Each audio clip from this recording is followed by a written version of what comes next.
നമസ്കാരം. ഇന്നൊരു അച്ചാർ റെസിപ്പിയാണ്, വെളുത്തുള്ളി അച്ചാർ.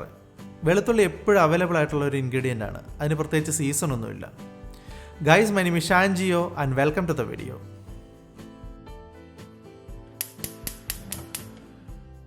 ആദ്യമായിട്ട് ഒരു പാൻ ചൂടാക്കി അതിലേക്ക് 1/2 കപ്പ് എണ്ണ ഒഴിക്കുക. അച്ചാർ കേടുകൂടാതിരിക്കുന്നതിനും നല്ല ടേസ്റ്റിനും വേണ്ടി എണ്ണ അല്പം കൂടുതൽ വേണം. നിങ്ങൾക്ക് നല്ലെണ്ണയോ വെളിച്ചെണ്ണയോ ഉപയോഗിക്കാവുന്നതാണ്. അച്ചാർ കൂടുതൽ കാലം സൂക്ഷിച്ചു വെക്കണമെങ്കിൽ നല്ലെണ്ണ ഉപയോഗിക്കുന്നതായിരിക്കും നല്ലത്. എണ്ണ നന്നായി ചൂടായി കഴിയുമ്പോൾ ഇതിലേക്ക് 1/2 ടീസ്പൂൺ കടുക് ചേർക്കുക. കടുക് പൊട്ടാൻ തുടങ്ങുമ്പോൾ തീ ഒരു മീഡിയം ഫ്ലെയിമിലേക്ക് വെക്കുക. കടുകെല്ലാം പൊട്ടി തീർന്നു കഴിയുമ്പോൾ ഇതിലേക്ക് 2 ഇഞ്ച് നീളമുള്ള ഇഞ്ചിയുടെ കഷ്ണം വളരെ ചെറുതായിട്ട് ചോപ്പ് ചെയ്തതും 2 പച്ചമുളക് ചോപ്പ് ചെയ്തതും അല്പം കറിവേപ്പില ചോപ്പ് ചെയ്തതും ചേർത്ത് 10 സെക്കൻഡ് നേരം ഇളക്കുക. പിന്നീട് ഇതിലേക്ക് തൊലി കളഞ്ഞ് ക്ലീൻ ചെയ്ത 200 ഗ്രാം വെളുത്തുള്ളി ചേർക്കുക. 1/4 കിലോ വെളുത്തുള്ളി തൊലി കളഞ്ഞ് ക്ലീൻ ചെയ്ത് കഴിയുമ്പോൾ 200 ഗ്രാം കിട്ടും. ഇനി ഇത് 1.5 മുതൽ 2 മിനിറ്റ് നേരം വരെ മീഡിയം ഫ്ലെയിമിൽ ഇളക്കി വഴറ്റിയെടുക്കുക. ഇത് പൂർണ്ണമായിട്ടും വേവണ്ട, പകുതി വെന്താൽ മതി. ഇന്ത്യക്ക് പുറത്ത് സാധാരണ വലിയ വെളുത്തുള്ളിയാണ് ലഭിക്കാറ്. അങ്ങനെയെങ്കിൽ അത് നീളത്തിൽ കട്ട് ചെയ്ത് ചെറിയ പീസുകളാക്കിയ ശേഷം മാത്രം അച്ചാറിനായി ഉപയോഗിക്കുക.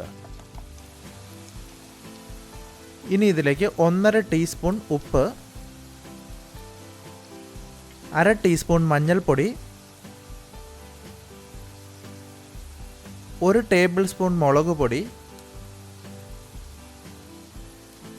3 ടേബിൾ സ്പൂൺ കാശ്മീരി മുളക് പൊടി. കളറിനും അതുപോലെ തന്നെ എരിവ് അല്പം കുറഞ്ഞിരിക്കുന്നതിനുമാണ് കാശ്മീരി മുളക് പൊടി ചേർക്കുന്നത്. 1/2 ടീസ്പൂൺ കായപ്പൊടി, നല്ലൊരു ഫ്ലേവറിനും മണത്തിനുമാണ് ഇത് ചേർക്കുന്നത്. 1/4 ടീസ്പൂൺ ഉലുവാപ്പൊടി. ഇത്രയും ഇൻഗ്രീഡിയൻസ് ചേർത്ത ശേഷം വീണ്ടും ഒരു 2 മിനിറ്റ് നേരം ഈ ചേർത്ത പൊടികളിലേക്ക് റോ ഫ്ലേവർ ഒന്ന് മാറുന്നതിനായിട്ട് ഇളക്കി റോസ്റ്റ് ചെയ്യുക. ഉലുവ പൊടിച്ചെടുക്കാൻ വളരെ എളുപ്പമാണ്. ഉലുവ ഒരു പാനിലിട്ട് എണ്ണയൊന്നും ഒഴിക്കാതെ ചെറുതായിട്ട് കളറ് മാറുന്നത് വരെ ഒന്ന് ഡ്രൈ റോസ്റ്റ് ചെയ്തെടുക്കുക. അതിനുശേഷം മിക്സിയുടെ ചെറിയ ജാറിലിട്ട് ഒന്ന് പൊടിച്ചെടുക്കുക.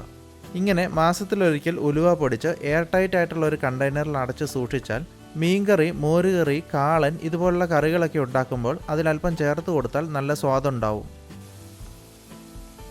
ഇനി ഇതിൻ്റെ ഫ്ലേവേഴ്സ് എല്ലാം ഒന്ന് ബാലൻസ് ചെയ്യുന്നതിനായിട്ട് 1/2 ടീസ്പൂൺ ബ്രൗൺ ഷുഗർ ചേർക്കുക. ബ്രൗൺ ഷുഗർ ഇല്ലെങ്കിൽ ശർക്കര ചേർക്കാം. ഇനി ശർക്കരയും ഇല്ലെങ്കിൽ പഞ്ചസാര ചേർക്കാം. പിന്നീട് 6 ടേബിൾ സ്പൂൺ വിനാഗിരി ചേർത്ത് ഇളക്കുക.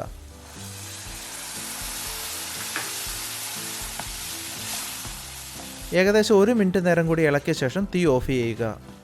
ഏത് അച്ചാർ ഉണ്ടാക്കിയാലും പ്രധാനമായും ശ്രദ്ധിക്കേണ്ട 5 കാര്യങ്ങളുണ്ട്. ഒന്നാമത്തെ കാര്യം, അച്ചാർ ഉണ്ടാക്കിയ ശേഷം ചൂടോടുകൂടി തന്നെ ഭരണിയിലോ കുപ്പിയിലോ നിറയ്ക്കരുത്. അതുണ്ടാക്കുന്ന പാത്രത്തിൽ തന്നെ 1-2 മണിക്കൂർ നേരം വെച്ച് ചൂട് നന്നായി പോയ ശേഷം മാത്രം ഭരണിയിലോ കുപ്പിയിലോ നിറയ്ക്കുക. രണ്ടാമത്തെ കാര്യം, നമ്മൾ വിനാഗിരി ചേർക്കുന്നതുകൊണ്ട് അലുമിനിയം പാത്രമോ ഇരുമ്പ് പാത്രമോ അച്ചാർ ഉണ്ടാക്കാനോ അതുപോലെ തന്നെ സ്റ്റോർ ചെയ്യാനോ ഉപയോഗിക്കാതിരിക്കുക.